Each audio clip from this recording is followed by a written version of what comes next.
About 40% of Australians have been taking the jab. The good news is that means 60% haven't.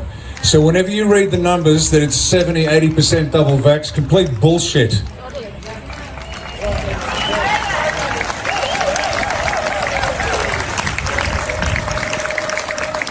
"60% of us have said, no way, we're not doing it, it's not going to happen." And we are in the ascendancy, and we know this because their demands are becoming even more ridiculous every day goes by. In Western Australia, $20,000 fine if you don't get vaxxed and turn up to work. In Northern Territory, $5,000 a day if you don't get vaxxed and turn up to work.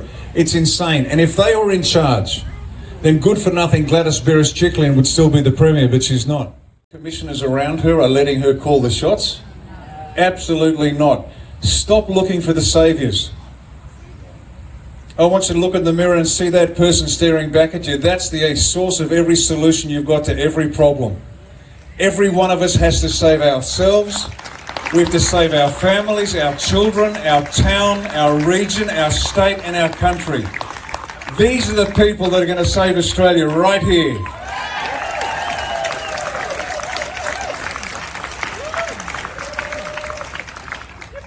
And it's going to happen sooner than you think. It's going to happen sooner than you think. Because this has now come to its logical conclusion. They've run out of ideas. Enough of the bad guys have already been arrested. I don't know if you've been noticing, apart from the Australian politicians and police and the rest, they're all falling off the perch. Good for nothing Gladys, Mick Fuller, Dan Andrews has lost 3 of his MPs. If these people were in charge, they'd still be there, but they're not. Look internationally. The head of Twitter, gone. NBC, gone. CFO, gone. They're all disappearing one by one. The dominoes are falling. We are in the ascendancy, but your crooked media won't tell you that. So turn them off. And when you turn off the ABC and the commercials, because they're all the same, that won't tell the Australian people that they're being poisoned by the politicians, that won't tell the Australian people that the pedophiles are running the show, and the ABC has never once done an expose on pedophilia in this country. Now, why is that? I wonder. They're all in on it. Bingo. And so this is what we've got to do. We take the power that is ours. Every one of you. And now you guys get it. But too many don't. But we're getting there slowly. Sovereignty is born with you. Each one of you is sovereign in this nation. And you have the right to exercise that right. Every one of us.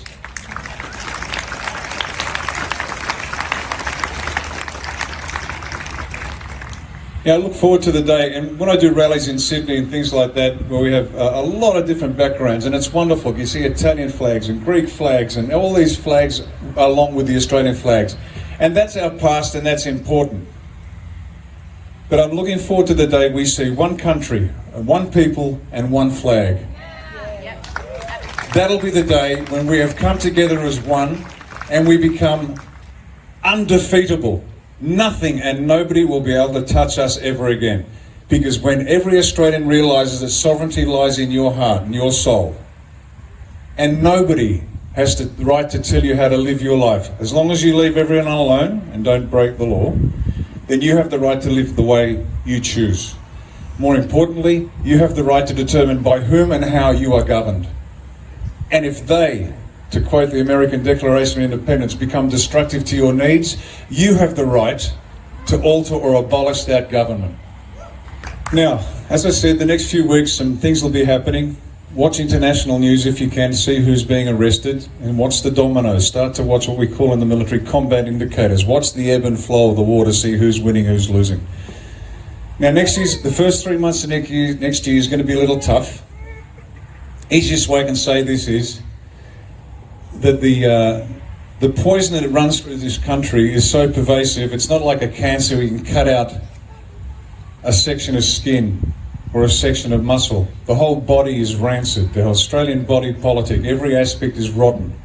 The polity, the bureaucracy, the judiciary, the military, media, academia, business, unions, churches, synagogues, mosques, temples, you name it. There isn't one organ of state, there isn't one institution in this country that hasn't been penetrated by corruption. They get in at the leadership level, and then they pit us against each other at the base level. That's how they work. What's going to happen is a very slow removal. One by one, we start to remove them. Now, to do this, there's going to be a series of lockdowns next year, but run by white hats, not by black hats. So Jan to March next year, just be aware, what you need to do is this. Stock up on food and water, and make sure you can get through that period, just to stay off the streets, because things will be going on that won't be pleasant, and you won't want to be there. And if you thought it was embarrassing watching them elbow each other for a roll of sorbet in the aisles of Woolies, wait till people start killing each other over a tin of baked beans. So stock up food and water as best you can. Be smart, be a good Samaritan, put some aside for that idiot neighbour that doesn't think for himself yet, because he's going to turn up with his wife and starving kids, and you'll do the right thing and you'll look after him. You've got to band together as a community and look after each other and your friends. It won't last long, but it will be unpleasant, unfortunately, but there's nothing we can do about that. This is the way it has to be done. What about cash? Hang on to cash as much as you can. What they do with it is beyond our understanding at this stage. Hang on to cash as much as you can. For those of you who are into metals, buy the metals, silver, small denomination ingots. Don't buy the certificates. The certificates aren't worth the paper they're written on. Okay? But stock up on food and water. The system is going to be replaced, repaired, redesigned, and re-liberated with as minimal disruption as possible. But you've got to get through that first 3 months. After that, there's probably going to be an election about April, May. My guess closer to May. And by then we will have cleaned up the system enough so you get the chance to have the first clean election in probably 50, 60, 70 years.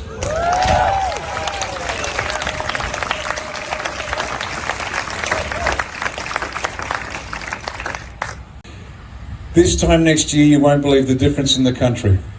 You'll be happy, freer, healthier. You'll be in charge of your lives. And never, ever, ever again is someone come to your door and terrify you. They're going to be very polite. And if you don't like what they say, you just shut the door and send them on their way. This is your country. This is your life. This is your land. We're going to make sure you get it back. Thank you very much.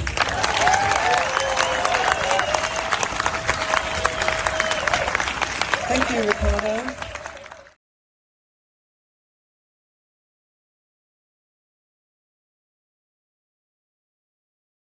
Welcoming tougher penalties for unvaccinated customers who target hospitality staff. Anyone that is spitting, coughing or sneezing or threatens to do so, they can be issued with an infringement notice. Finally, there is consequences and we have a little bit more protection for our staff. From December 17, when the vaccine mandate takes effect, fines will range from $1,300 to more than $13,000 or 6 months behind bars. I would recommend that instead of Christmas shopping, everyone shops for a COVID booster online or reaches out and to their partner to make them an appointment to go online for a COVID shot. And that is the best, exciting gift that can be given. Well done. Thanks, Santa.